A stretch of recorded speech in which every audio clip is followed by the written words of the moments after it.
A day in my life as a not-so-single mom na workforce scheduler sa gabi at kusinera sa umaga. So, today's menu is sinigang na tumbong. Ayan, pinapakuluan ko na muna yung tumbong. And then, pag kumulo na siya, just mga 3 minutes na kulo, tanggalin nyo na and hiwain niya ng maliliit. Tapos, magigisa na tayo ng bawang, luya, and sibuyas. Pagkagisa, ilalagay na natin yung tumbong na ating iniwa ng bilog-bilog. Maliliit na bilog-bilog. Ayan. Tsaka lang talaga, pag kumulo, lalagyan na natin siya ng tubig. More tubig kami kasi binibenta ko po ito. So, more sabaw, more fun. Pero, pag sa household nyo lang, then, yung saktuhan lang din na sabaw ilagay nyo. And while sinisimmer natin yan at pinapalambot, magluluto naman tayo ng pakbet. So, ayan, mantika and baboy. Yung iba pag nagpapalabas ng mantika is pinapakuluan. Ayoko kasi yun kasi tumatalsik. So, mantika and then, yun, baboy nilalagay ko. Tapos, nire-render ko na yung fat niyan. Mas hindi siya matalsik. Lalagyan ng asin at paminta para may lasa na.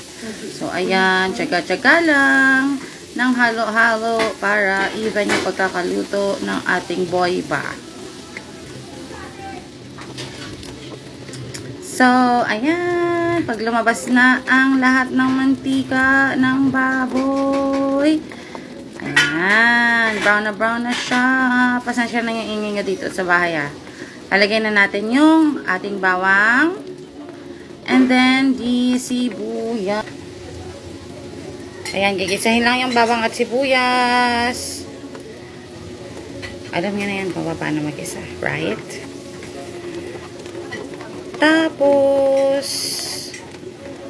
ayan, gisa-gisa. Tapos, ilalagay na natin ang ating bagoong. 10 pisong bagoong to. Pag bumibili kayo ng bagoong dito sa Manila, lalo na sa palengke, huwag yung sobrang pink kasi sobrang adat nun. Ito yung parang natural colored bagoong lang. 10 pesos. Ayan, pag nagisa na ng maigi ang ating bagoong, maglalagay na tayo ng konting water and then ang ating kalabasa. Kasi kalabasa yung pinakamatigas na gulay natin. Tatakpan, pagkakulo, mga 3 minutes lang papakuluan. And then, ilalagay na natin yung the rest of our ingredients. Talong, sitaw, ampalaya. Yung ampalaya nakahiwalay kasi binabad ko sa asin. Ayan yung ampalaya. Ano ba? Talong, sitaw, okra, ampalaya, sigarilyas. Yun yung ingredients ng aking pakbet today. Ayan, pagkakulo, ayaan lang kumulo. Pagkakulo siguro mga 5 minutes from the time na kumulo siya. Tapos, occasionally, haluin nyo.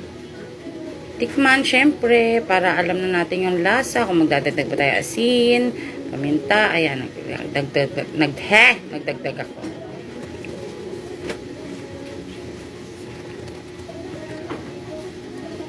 Mabilis lang yan. So, this is our second dish today. Niluto ko na habang pinapalambot natin yung tumbong. Alam ko yung tumbong na niluluto dito, nilaga lang siya, wala siyang asim. Pero mas gusto ko siyang gawing maasim. Parang sinanglaw, parang papaitan, ganun. Pero wala siyang pait. Sobrang sarap yan, guys. Na-imagine ko pa lang. First time ko pa lang ito-try yan, pero na-imagine ko na. So, ayan, luto na ang ating pakbet. And tingnan natin ito muna. Palambutin. Kung malambot na. Kulang pa sa lambot. More pakulo. Ilipat ko ulit kasi while waiting, magluluto naman ako. Nga pala, guys, habang ako'y nagluluto, nag-iihaw ng liempo ang aking jowars. So, ayan, pagkakulo yung super boiling water, tsaka nga ilalagay yung bok choy na hinati sa gitna. Ayan, mga pagkalagay nyo, pagka kumulo, syempre hindi na siya kukulo kasi naglagay kayo ng hindi mainit na bagay. So, pagka kumulo na siya, hanguin nyo na. So, approximately less than a minute yun. Kukulo na siya, over high fire kasi to. Or high heat. So, tanggalin nyo na siya, ilalagay nyo siya sa iced water para ma-stop na yung cooking process. Yan, second batch, same. Pakuluin, pagkakulo, hanguin. Yan.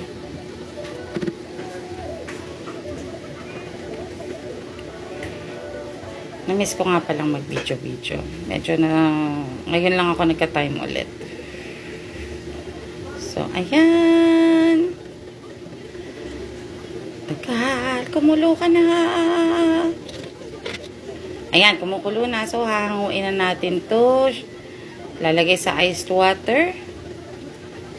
Ayan. Perfect. Gagawin na natin yung sauce ng ating bok choy. First, mantika. And then, magigisa tayo. Bawang lang. Ibabrown natin tong bawang. Pag brown na yung bawang, hihinaan natin ng konti yung apoy kasi ilalagay na natin yung baka. Ayan. Tapos, haluin agad para maghiwa-hiwalay yung baka. Kasi pag malakas yung apoy, baka magbuo yung baka. Minsan kasi ganun bubuo yung baka. Ang hirap na paghiwa-hiwalayan kasi naluto na siya. So, ayan. Pag hiwa-hiwalay na yung baka, lalakasan na ulit natin yung apoy. Salt and pepper. Don't forget.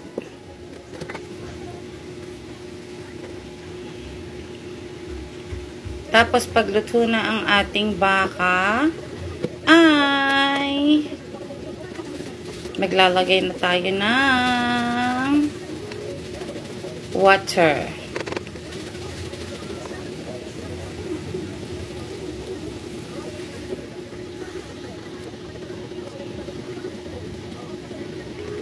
Oyster sauce pala. Ayan, water and then oyster sauce, liquid seasoning, soy sauce. Yan, water ulit yan guys. Sugar. Tapos, tikman nyo syempre kung sakto na yung panlasa sa inyo. Pwede namang puro oyster sauce, kaso pang benta ko kasi ito, tas mura ko lang siyang benta. 30 pesos lang isang order. So, paano pa ako kikita? Kung puro oyster sauce ang mahal-mahal. So, prep tayong slurry. Ilalagay natin dyan pag sakto na yung lasa. Ayan, nagdagdag akong paminta. Ayan na yung slurry, pang palapot. Tapos, ayan, pag malapot na siya, luto na yan guys. Atin na siyang ilalagay dun sa ating bok choy na drainin ko. Ayan siya. Ayan.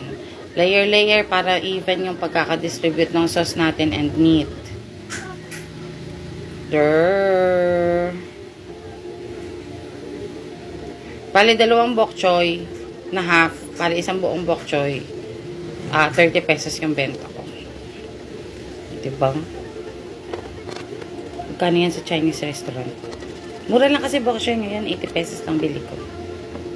Isang kilo. Ayan na! Balik tayo sa ating tumbong. Malambot na iti. Nagdadagdag ako ng tubig kasi more tubig.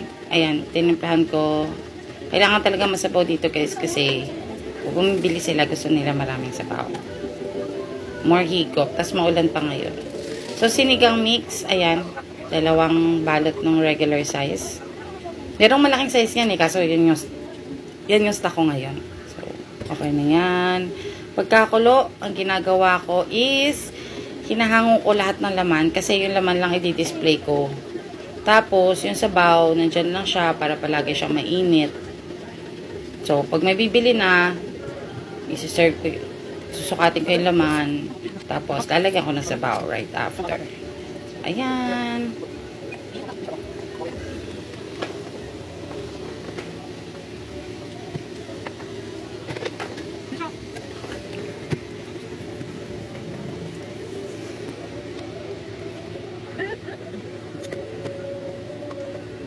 Bibili pa pala akong mic para maayos naman yung boses ko pag nag-voice over ako. Pero tiyagain nyo muna ako.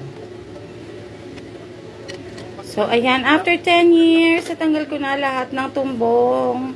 And then, lalagyan ko na yan ng sili. Hahalu-haluin ko para yun yung pang-display ko. Ayan na guys, ang aking paninda for today. Tumbong 50, bok choy 30, pakbet 30.